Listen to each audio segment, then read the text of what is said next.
Hey, how's it going, guys? I'm Paradoxic, and welcome back to DC's Titans. This time we're on episode 8 of season 2, titled Jericho. So, maybe some backstory, maybe some more flashbacks. We have yet to find out, but last time we had Bruce Wayne, and we had Bruce Wayne hanging around in the episode, being manifested in Dick's mind. Not the actual Bruce Wayne, just the image he uses to power his own kind of mental torture and whatnot. But it was Bruce and just kind of powering Dick's kind of, self beating, like him beating himself up over the Jericho stuff, the Deathstroke stuff, the Jason stuff, and all that kind of stuff. So then, over the course of the episode, he, went to different places to try and track down Deathstroke and take him down once and for all. And then in the end, he was kind of led back to the place where things might have all gone down really, really badly for the first time, the church, and saw the pictures and everything. So by the end of it, he actually confronted Jason on the roof. Jason was going through some stuff. He was going through his own kind of PTSD after having nearly died at the hands of Deathstroke. So he was going through his own thing, literally watching the windows pass by as he looked out into the city.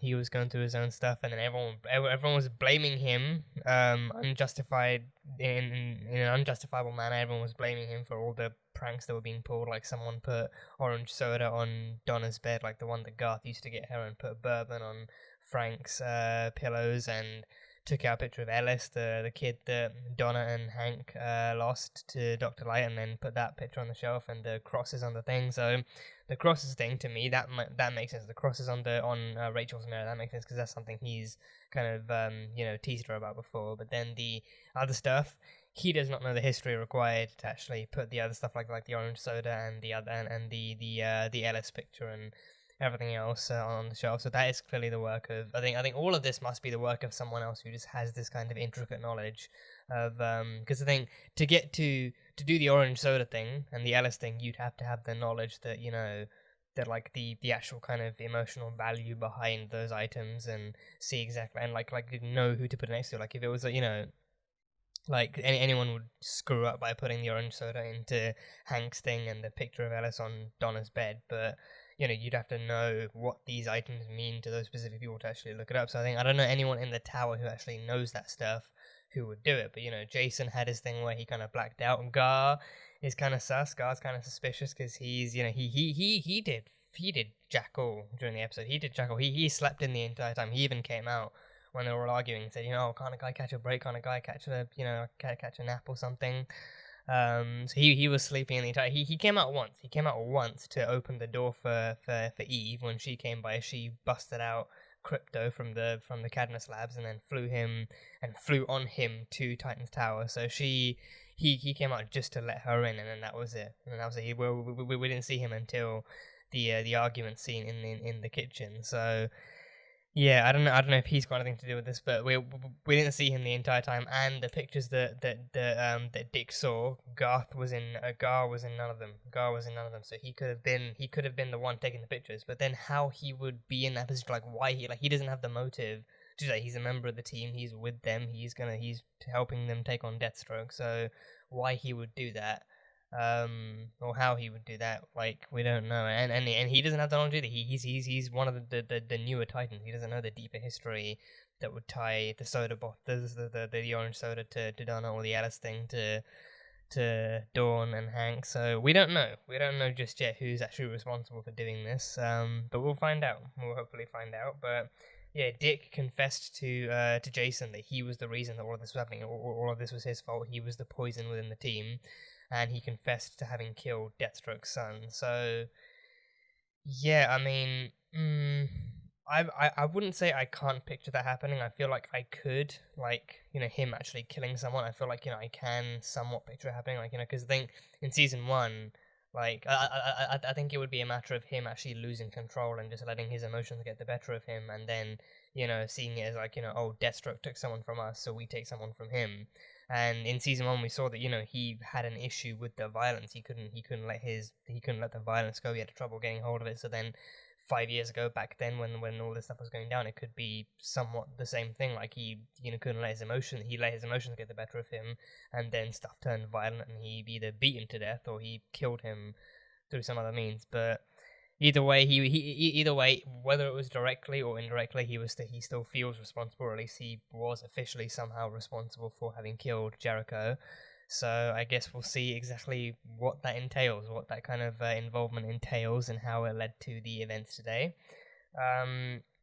But we had all that good stuff, and Jason and Rose. We had Jason and Rose dancing together to some R&B beats, and as well as kissing together to R&B beats. So that is, I think that is thinking about it. That's some pretty neat payback. Like, he almost dies at the hands of her dad, and then he moves on to making out with his daughter. That's some, pretty, straightforward payback. Some pretty straightforward payback.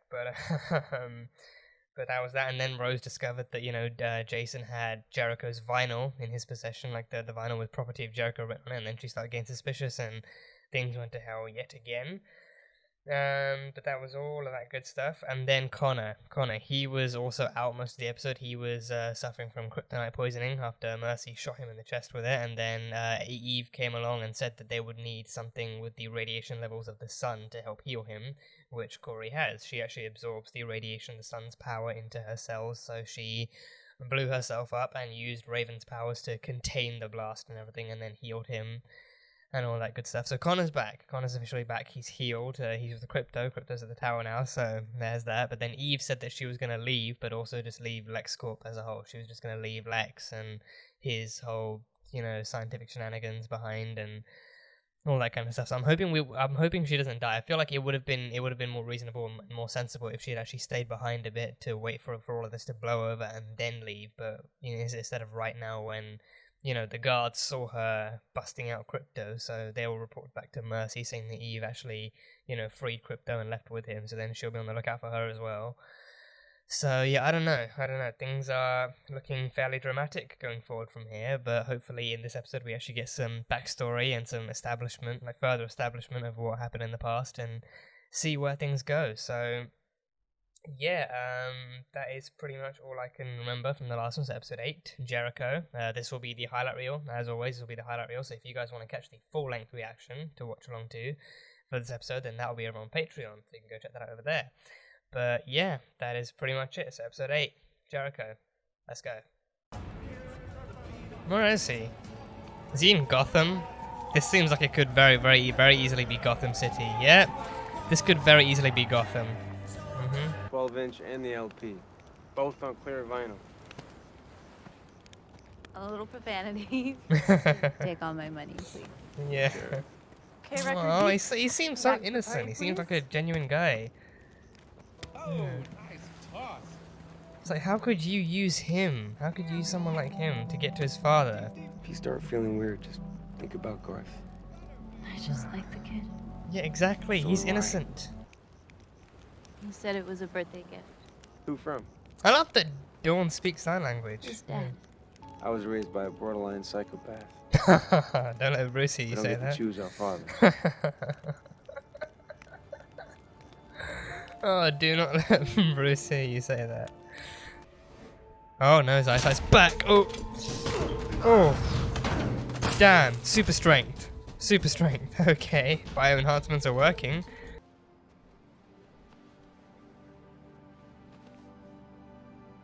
You see, he might be an evil villain, but he still cared about his family. He was still a family man at heart. So you take that away from him, then yeah. Everything changed after my dad retired from the military. I was thinking everything changed when the Fire Nation attacked. It's been a terrible misunderstanding. Oh, jeez. Oh!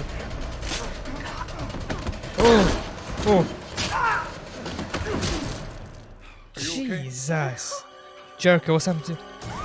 Oh, yeah. Jericho. Okay, just should be fine. I figured the way he went down, they had to have cut him. They had to have cut him the way he went down, yeah.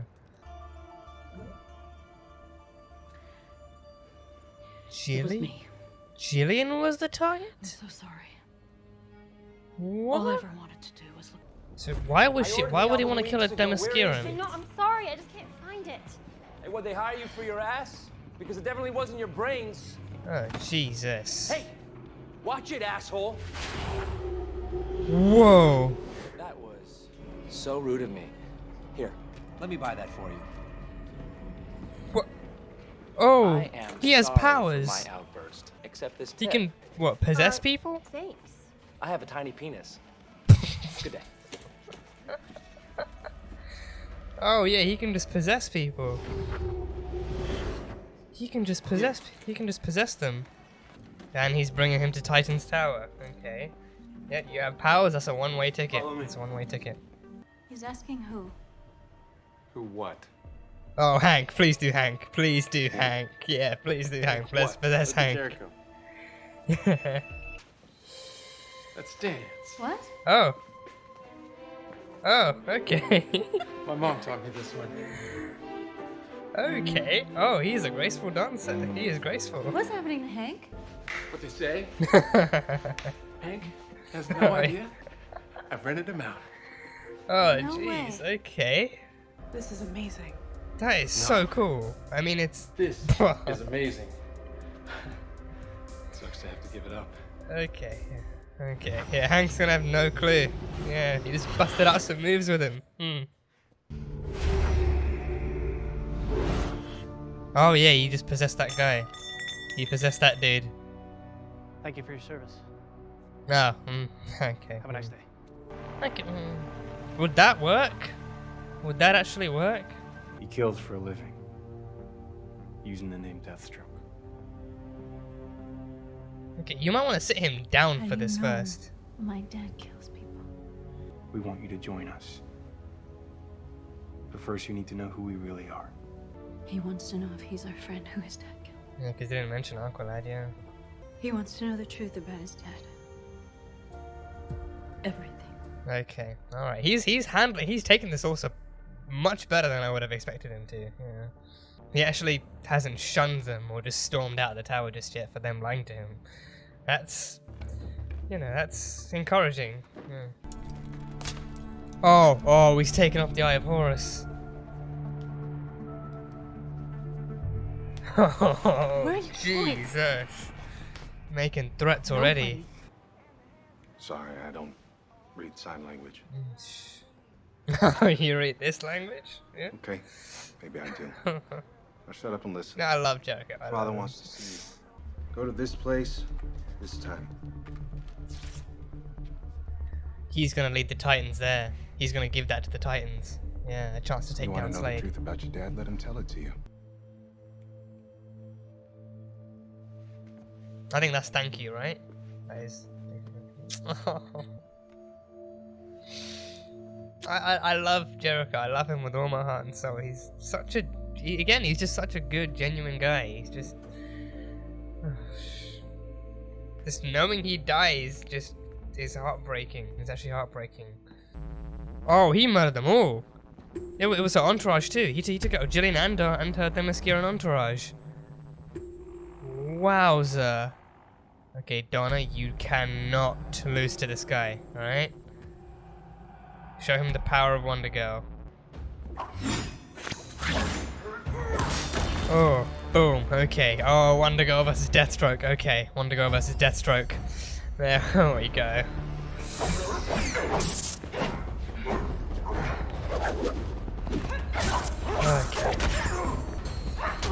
Okay. Okay. Ooh. Oh, we got her. Oh, right in the shoulder. Oh, jeez, oh, Donna, come on, Donna. Oh, and it's that church. He actually looks good. Yeah, he actually looks good. The patch, the grays, the suit, everything. He actually looks amazing. This is who I've become. Yeah, like a comic accurate Deathstroke. Almost losing you to the Titans made me realize how much I failed you. As a father. Yeah, the voice as well is so fit. It's so fit for this role. Watch closely, son. Oh, This is what damn. happens to Titans. Oh, he's gonna show the Titans his boss. Ooh. Oh, damn. Oh, yeah, kip up. Okay, there we go. Bow staff.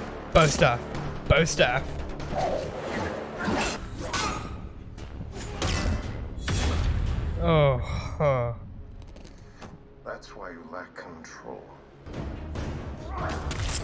Oh. The shoulder. Oh.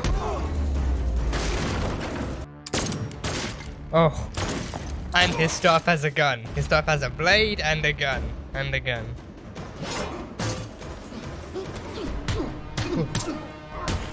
Oof. Oh. Oh. Oh. Oh, Jesus. This looks kind of weird at some shots. Oh. Oh no, he's gonna get caught in that crossfire.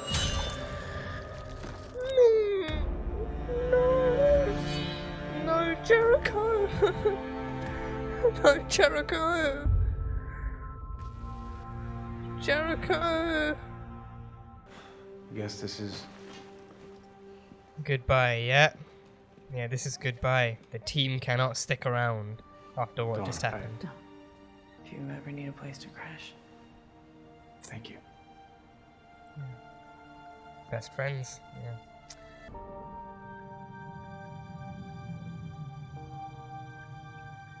Jericho. Sweet boy.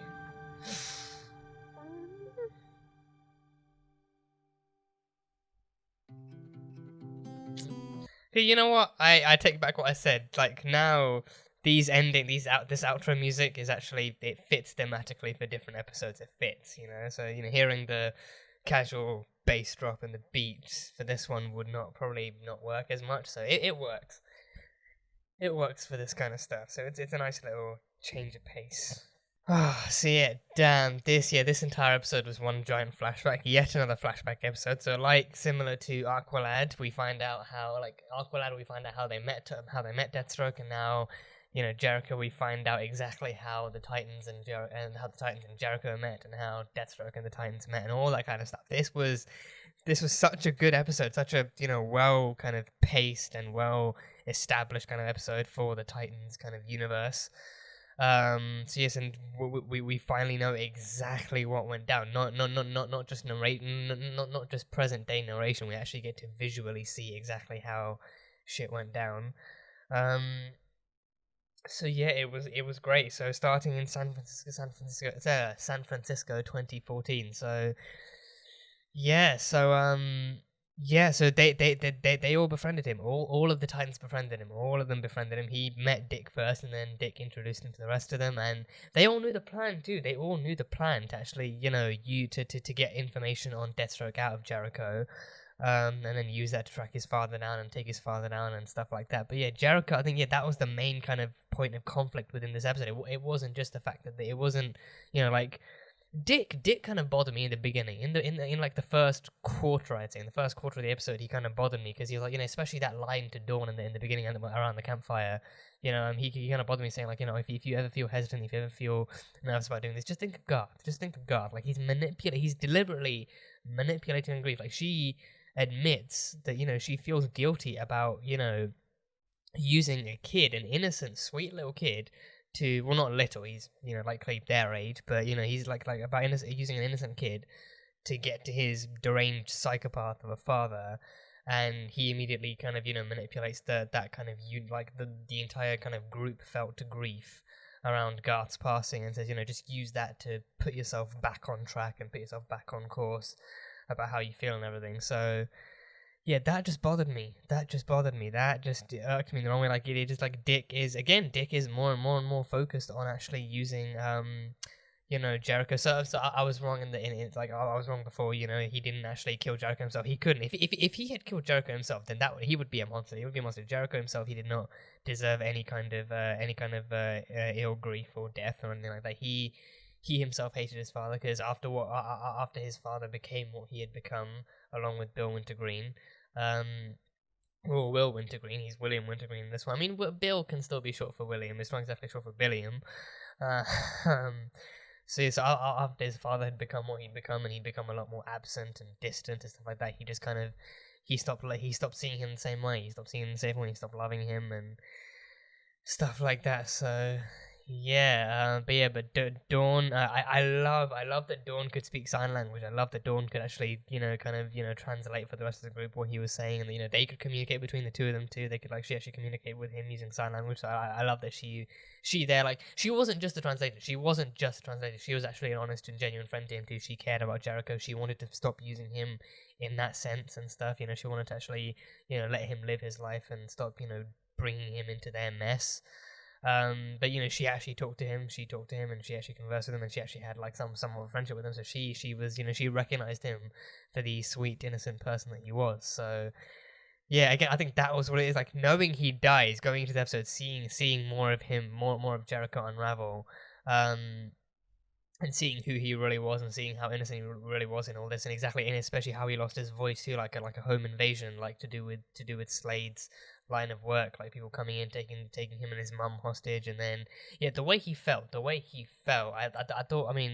I thought I heard a little like a tearing of flesh in my head, like the ever so faintest tearing of flesh. But I thought I could be wrong. But then the way he fell, I could tell. Okay, yeah, the knife definitely kind of cut through there and stuff, and he definitely got hit somehow. So yeah, then that's how he then lost his voice. I think, the gash again, the actual knife mark on his throat seemed bigger this time. Like when we saw it back in Aqualad, back in episode 4, it seemed like a smaller little kind of a smaller scar. But then in this one, it actually seemed like a long. I think maybe back then maybe they didn't really spend much time on it, but with this one, with him being heavily featured in this episode, they actually wanted to make it authentic and stuff like that. So yeah, so he lost that, and then he's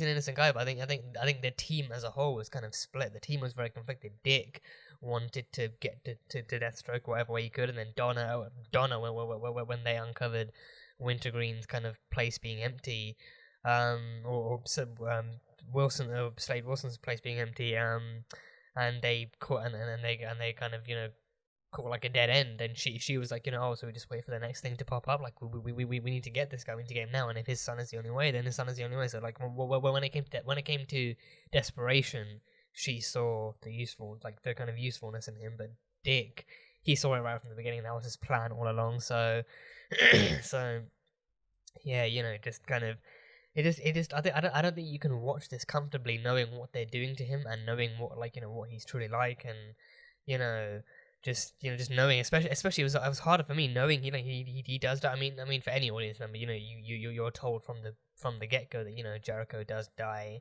and he's the one that got killed. So and he was killed by Deathstroke inadvertently. The Deathstroke turned his back, and he was ready to plunge his sword into Thingy's heart, into Dick's heart, but then Jericho jumped in the way. So it was definitely like an unintentional killing. So. Yeah,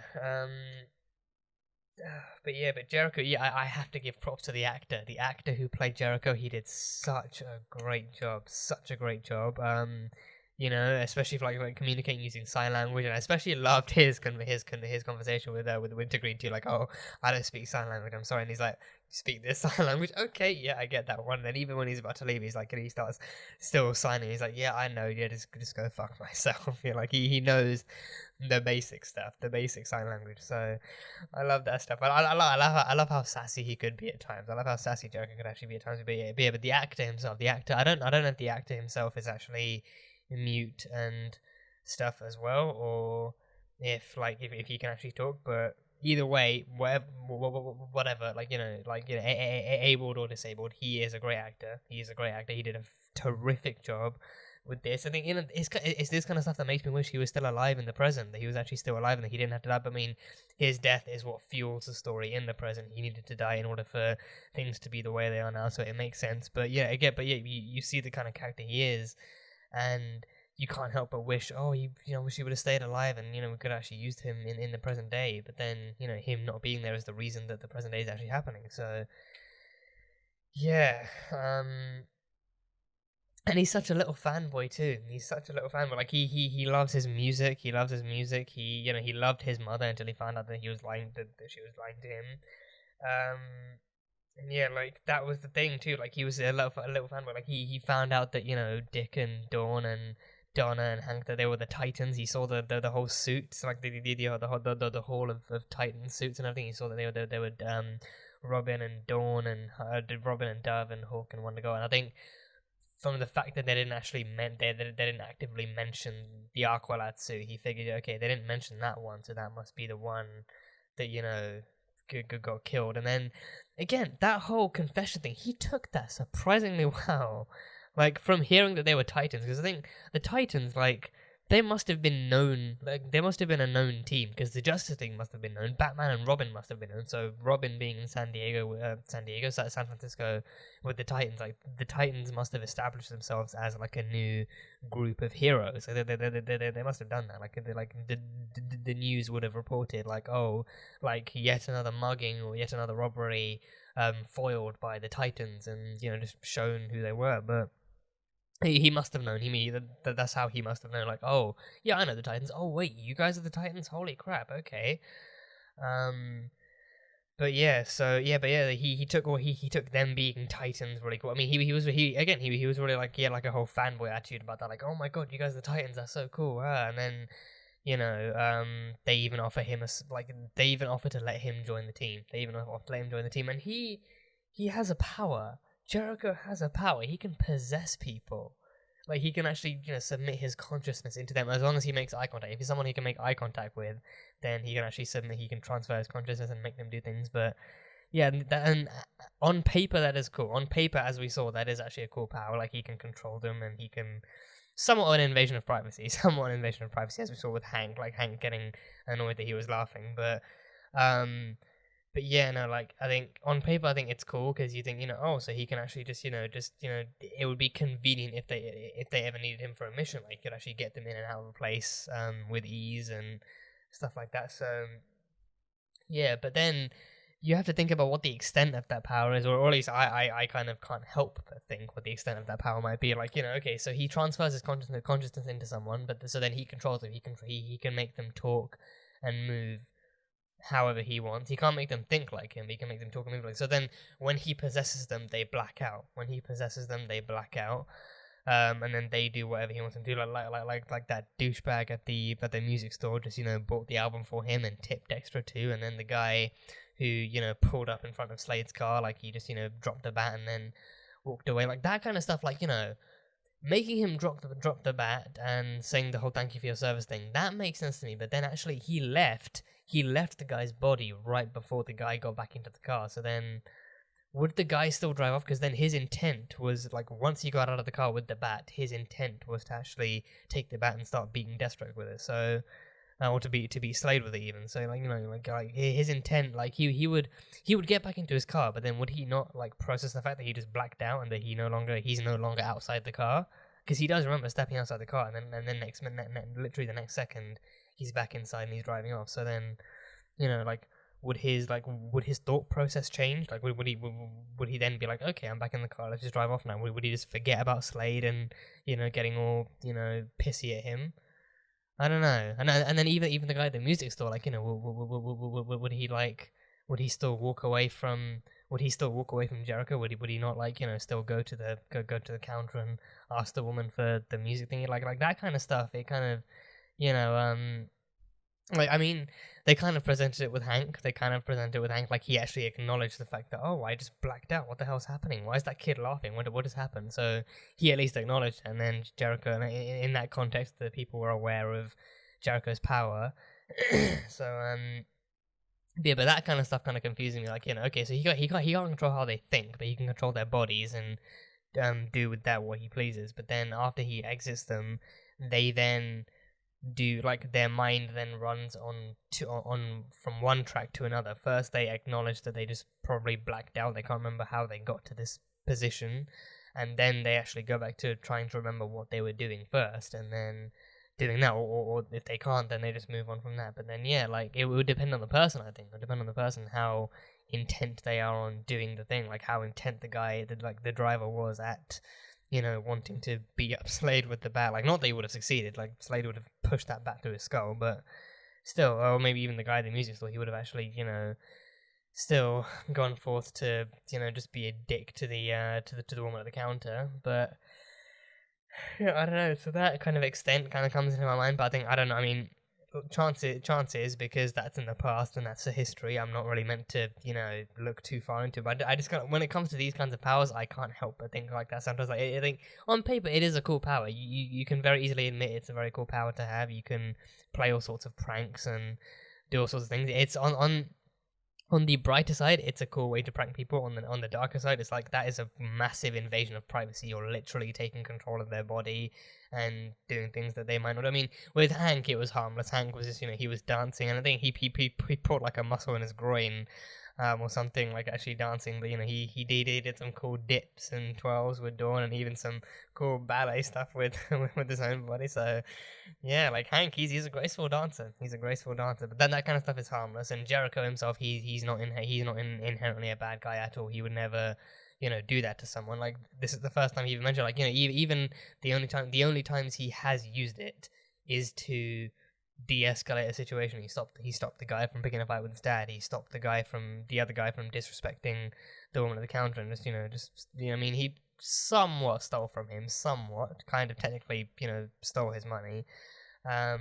Well, yeah, kind of technically, because he made the guy pay for it. But he didn't actually take it himself. But still, so he has done anything inherently criminal or dark, but still, like, in that's definitely one of those powers where it's like, oh, in the wrong hands it can be deadly. In the wrong hands it can very easily be deadly. But Jericho is the right hand. Jericho very rarely used it. He never thought to become a superhero with it. He never ever thought to become a superhero with it. I mean, that's also partly down to Slade, because Slade actually convinced him, like, the powers you have, if people found out about it, they would take you away and lock you up, or do even worse. Like, you can never tell people that you're, like, you have special ability. You can never tell people that you actually do this, because if you do, it won't end well. So yeah, so then it's a good thing then he only told the Titans. The Titans actually kind of admired it and kind of, looked on in awe at it. So they were not inherently bad people, but just that their motives were inherently bad. So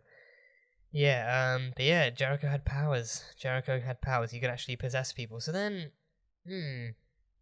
see, again, if he was still alive, then, like, if he was alive and he had the motive in the present, he could have done the picture taking. He could have actually, whenever Jason blacked out, he could have been the one who possessed Jason, and then had him, if it was Jason, he could have had him going around taking pictures and stuff like that. Yeah, he could have done that. But he didn't, and he probably wouldn't either if he was still alive. He'd very likely go with the Titans, but then, the present stuff is because of the lack of Jericho. The lack of Jericho is what drives the present day story. So yeah, but then so then so never mind that kind of imagined, like, hypothetical scenario, but still, Jericho, it sucks that he had to die. It absolutely sucks that he had to die. I figured as soon as I saw the slow motion coming and the sword being drawn from behind Slade, and even Jericho looking up and seeing the sword and then seeing Dick, I thought, okay, that's how it's gonna go down. He's gonna jump in front of the sword at the last minute. And then I don't know why he jumped in front of it. I guess in the moment it's a fight or flight situation. In the moment especially, you're like hyper aware of how little time you have left before the swing or the stab actually happens. You're hyper aware of that sort of stuff. So it's like, you think, do I look around and grab something, or do I use myself as a shield? So Jericho, he cares about Dick. Dick is a friend to him, despite what he did. So he just, he doesn't even think at all. He doesn't think. He just jumps in front of the blade and takes the blade himself and then dies. So yeah, because then I was wondering, like, could he not have, like, looked around, picked up something, or looked for Robin's staff, like his bow staff, and then picked that up and then used it to block the thing, and then convince his dad not to kill Dick. Like, but no, I mean, he pulled the sacrifice card. He pulled the sacrifice play. So yeah, damn, God freaking damn it. And I think that was a really interesting way they actually portrayed Deathstroke here too. Like, he is a family man. It's like Slade Wilson himself. Deathstroke is the mask he wears. It's the mask he wears, and he uses it to actually do his line of work. But under the mask, he is Slade Wilson. When he comes home, he's not Deathstroke. When he comes home, he is Slade Wilson with the eye patch. But that's because of whatever injuries he sustained. But he is Slade Wilson. He is a family man. He is, he cares about his wife and his son. No mention of Rose. Not a single hint of Rose. I'm just clocking that. I am just clocking that. Not even, we didn't see Rose at all. You'd think we'd see Rose. I mean, yeah, you'd think we'd see Rose. There was no mention of Rose in this history at all. No mention of Jericho having a sister. No. Damn, I just clocked that. I was like, oh, he's a family man. He loved his son and his wife, and oh yeah, he had a daughter. It's just, I wonder where did she come from then?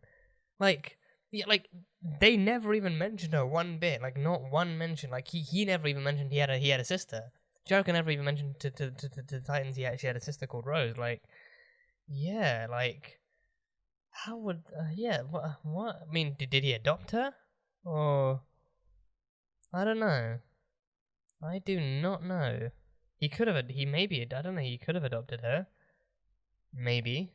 That makes sense. Because the thing.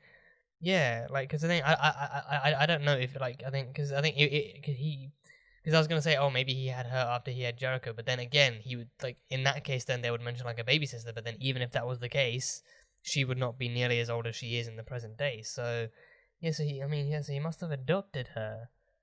Maybe. Yeah. Yeah, because then he lost his son. So then after that, he adopted his daughter. He adopted another kid. So I don't know. Maybe. Damn. Yeah, I just clocked that. Not the slightest mention of Rose. Not the singles. I think. Yeah, it's yeah. I mean, in the back of my head, I'm thinking, oh, either there was no mention of Rose, or my mind, for whatever reason, just completely glossed over. But no. I am 99% sure. I'm 99% sure there was never a mention of Rose. No mention of Deathstroke having a daughter, of Slade having a daughter. No mention of Jericho having a sister. No mention of Rose whatsoever. That especially was what weirds me out. Jericho never even mentioned having a sister.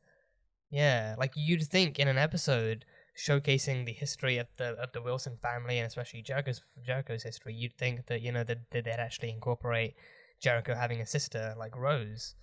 But no, he can't have adopted her. She has bioenhancements. Yeah, he can't have adopted her. She has bioenhancements, and he had his powers come from his bioenhancements, and her healing comes from her bioenhancements. Yes, how?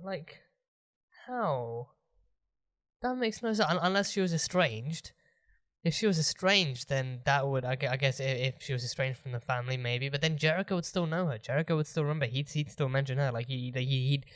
He mentioned how he doesn't really talk to Slade much anymore because he's kind of so absent from his life. But then if the case was the same for his sister, then he would say oh, I had a sister. I have a sister called Rose, but we were our parents did whatever, and we don't really see her much anymore either. So that's the thing that bothers me. He should have at least mentioned having a sister.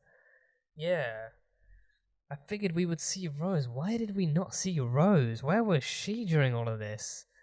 Again, not even the mere mention of Rose. There being no mention of Rose just feels wrong. It feels weird. Not seeing her, maybe, because it's an episode focused on Jericho, so they want to focus on Jericho, but then they should at least mention that there is another female member of the Wilson family. Yeah, I don't know. That just that just hit me. That just hit me. Oh, he's a family man. He loves his wife and kids. He has a daughter too. Okay, huh? I don't know. I guess I don't know. I mean, unless we get another flashback episode, unless we have another one where we actually see Rose dealing with all of this stuff, or I don't know. Because I mean, we haven't seen Rose's history with her father. We haven't seen Rose's history with her family, so we don't know how Slade felt about Rose. We don't know if he deliberately pushed her out of the family, or if he didn't really incorporate her much into this. But I don't know. And maybe if he did that, maybe he encouraged and convinced Jericho to forget about her too. So maybe he didn't really mention her because of that. I don't know, but I don't know. Yeah, that's just so weird. It just feels weird and wrong. Just no mention of Rose, but in the present day, she's the one fighting. She was the one who attacked her father in vengeance for her brother. She tried to avenge her brother, and there's no mention of her in his history at all. No sign, no sight of her, no verbal mentions, nothing. the Titans didn't even apparently the Titans didn't even discover that he had another kid, that he had a daughter. Like, you know, wow, no mention of Rose. Apparently no Rose Wilson in the past. But yeah, back to that original point, Deathstroke is still a family man. Apparently, he's still even without his daughter, even without his daughter in the picture, he's still a family man. So yeah, so he still cared about his family. He missed his son's birthday party, but he still showed up at the end, like afterwards, and he gave him the Eye of Horus bracelet and everything, and he still fought for his son. So he still cared about his family. And I think there's this line like a universe of DC animated movies, like Justice League, Titans, and stuff like, you know, I think it starts with there's like a Flashpoint Paradox animated movie. There's Justice League Apocalypse, Justice League War. Like, I've never seen any of these, but I know these are out there. And even to this day, they're still coming out. They're still making more. And there's a Wonder Woman Bloodlines movie out. And yeah, I think I had a point with this. Where was I going with this? There's like a Constantine movie. There's a bunch of different animated DC universe movies. So yeah, and oh yeah, the point, yeah, I found out recently there's actually a Deathstroke movie. There's a Deathstroke movie, like a Deathstroke solo movie, where he actually fights to protect his family. I think it is. I think that's what it is. I think. Let me actually look that up. I think it's it's definitely a Deathstroke movie. But yeah, hold on, Deathstroke movie. Yeah, it's called Knights and Dragons. Yeah, Knights and Dragons. Yeah.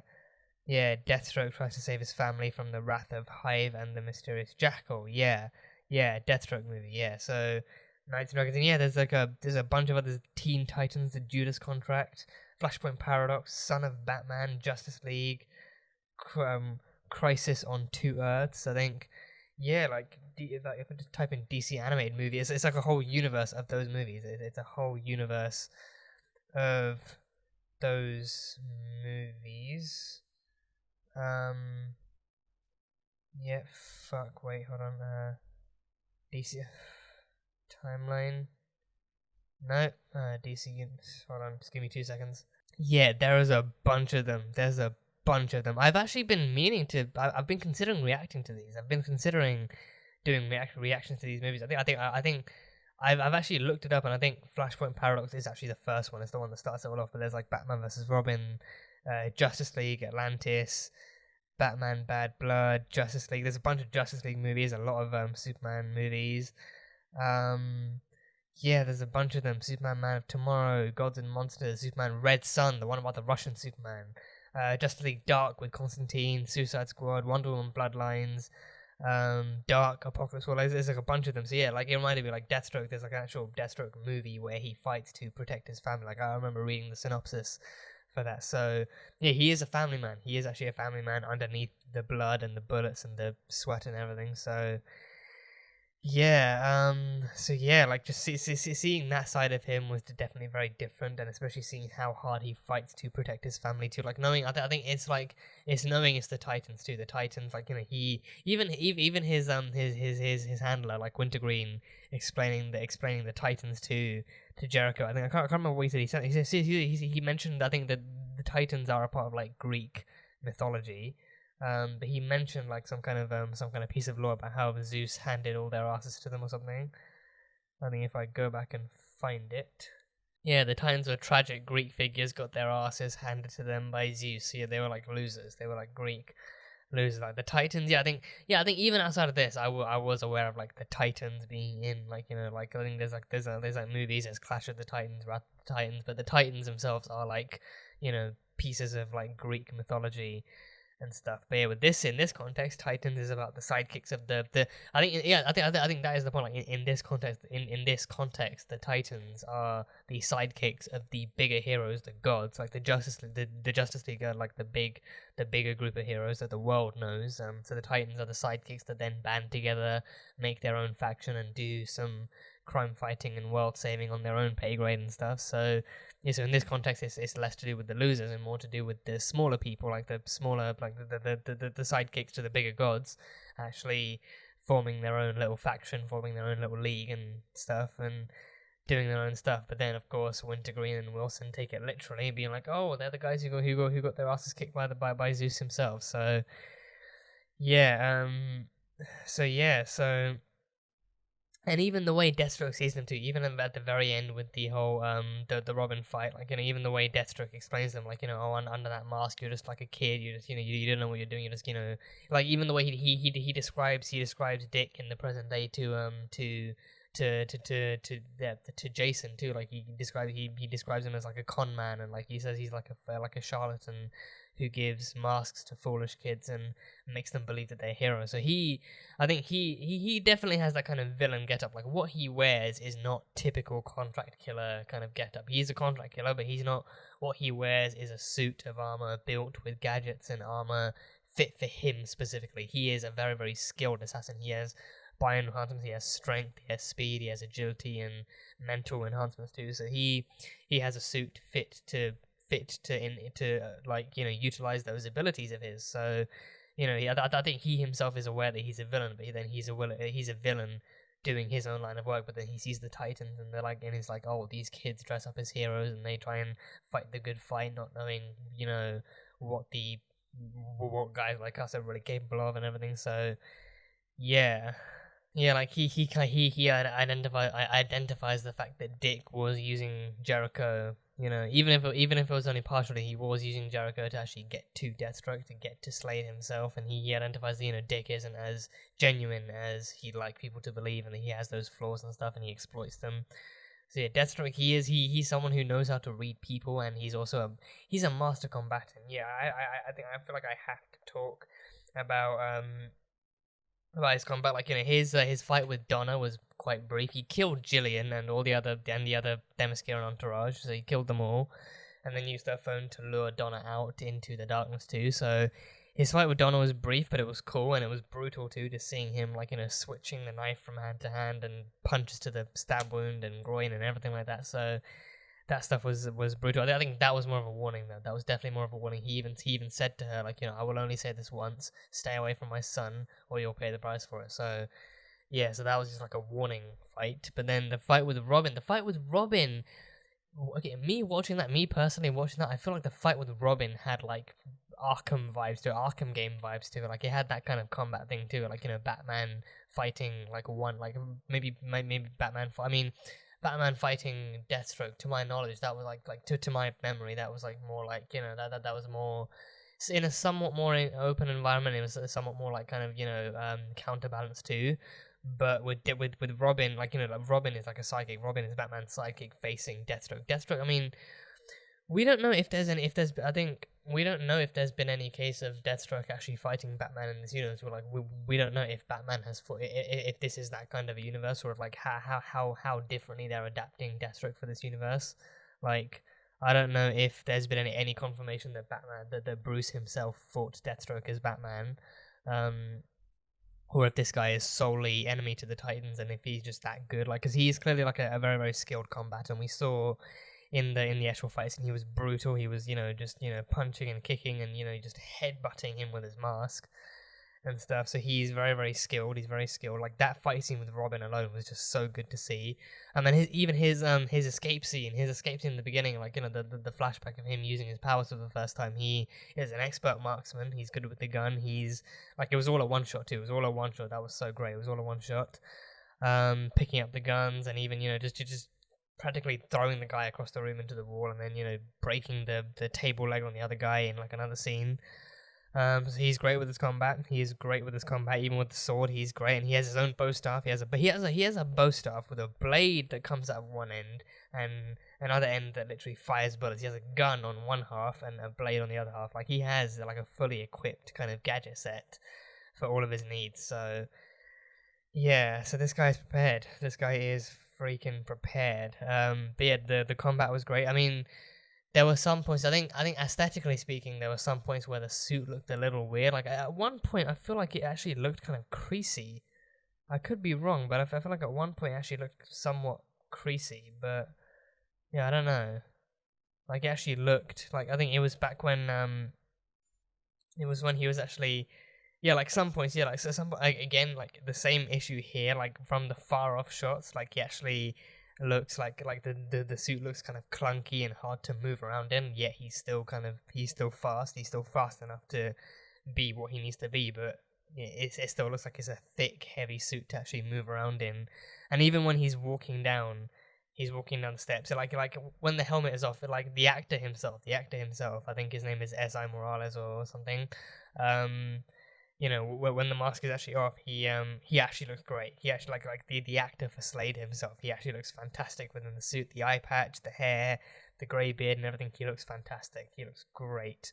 But then when the combat kicks in, you can kind of somewhat, like, I think with these kinds of characters, with these kinds of costumes, you can never fully tell if it's actually a stunt double underneath or if it's actually the actor themselves doing it. But I think with these kinds of costumes, it's much easier to hide a stunt double. It's much easier to hide a stunt double, so you can never fully tell. But yeah, there was a point where the suit looked somewhat creasy. Yeah, like if I can just fast forward to that point. Fuck. Yeah, if I can just fast forward to that point. Yeah, he's just beating Robin. He is just beating Robin. Yeah, at this point, it like the suit looks really like not only does it look creasy, he looks really skinny. He looks super skinny. Like it looks like, yeah, like I think it could just be because of the angle, because of the camera angle, but it also looks like the person wearing it, the suit, is actually surprisingly skinny, and the suit looks like the suit the ab area actually looks creasy too. Like it's not so much armored anymore as it is just like a really rubbery fabric. But yeah, that shot just makes him look really weird. Like he looks especially skinny in that one. He's like his arms especially look especially skinny in that one. But yeah, but overall though, that fight scene, the combat is really enjoyable. For me anyway, for me at least, it's pretty enjoyable, and it shows how Deathstroke is a really calculated fighter. He's even mocking Robin, like being like, you know, you're so emotional and you're letting that cloud your actions. You're predictable and all that kind of stuff. And yeah, it reminds me of some of the combat dialogue from Arkham Origins too, like him fighting Batman. He's like, you know, oh, you can do better than this, Batman. I've fought you before. You're better than this. You're faster than this. Like, you know, just actually, come on, give me a challenge here. So fighting Robin, I imagine, would be like a much different kind of fight. He'd actually, you know, be prepared for the sidekick to jump in and try and defeat him. So yeah, but the combat was great. But then of course that leads into Jericho's death, and yeah, I was thinking, like, you know, like as the ending here, as the ending of the episode here, I was wondering, like, you know, where exactly in this would that come in, like, you know, like, because like Donna specifically mentioned that they limped away from the first Deathstroke fight. So then, yeah, like I can make sense. Like she makes sense. She actually actively got stabbed up a couple of times by him and punched by him. So she actually got beaten by him, and Dick got beaten by him too. But then Hank and Dawn, they never fought him. Hank and Dawn never fought Deathstroke. So I'm starting to feel like, you know, like the limped away, the limped away line is somewhat more in reference to the fact that, you know, you know, some of them limped away mentally, some of them limped away physically. Like, you know, Hank and Dawn, they did not want to use this kid any more than they actually had to. They already felt guilty about it, but they wanted to cut ties with using an innocent kid to get to his psycho father.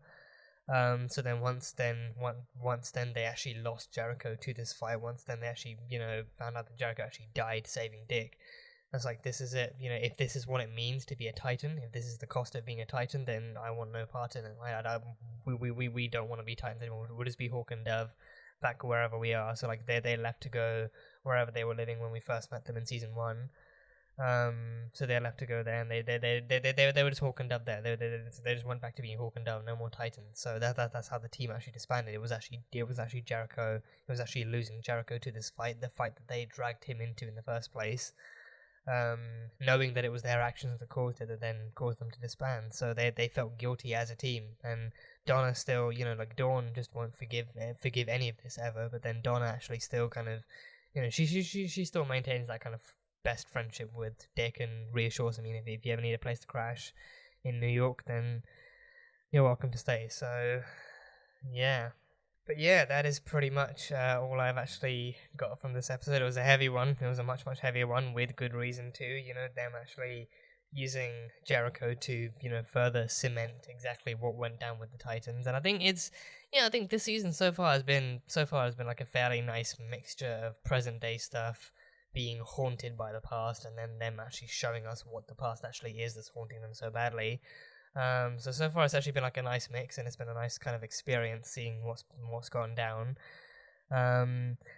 So yeah, I look forward to seeing now, jumping back into the present now, the next episode, and actually seeing exactly how we move forward. Now we know everything. Now we know basically everything that went down. Like, you know, I don't know if there's anything more that they could actually tell us, or show us, but yeah, that was great. That was really great. I think seeing him being a part of the Titans, I think that would have been cool. But then of course we need to have a different story for the present day, because the lack of Jericho and the return of Deathstroke is the cause of the present day stuff. So yeah, but yeah, that is Titans. That was Titans. So let me know what you guys thought.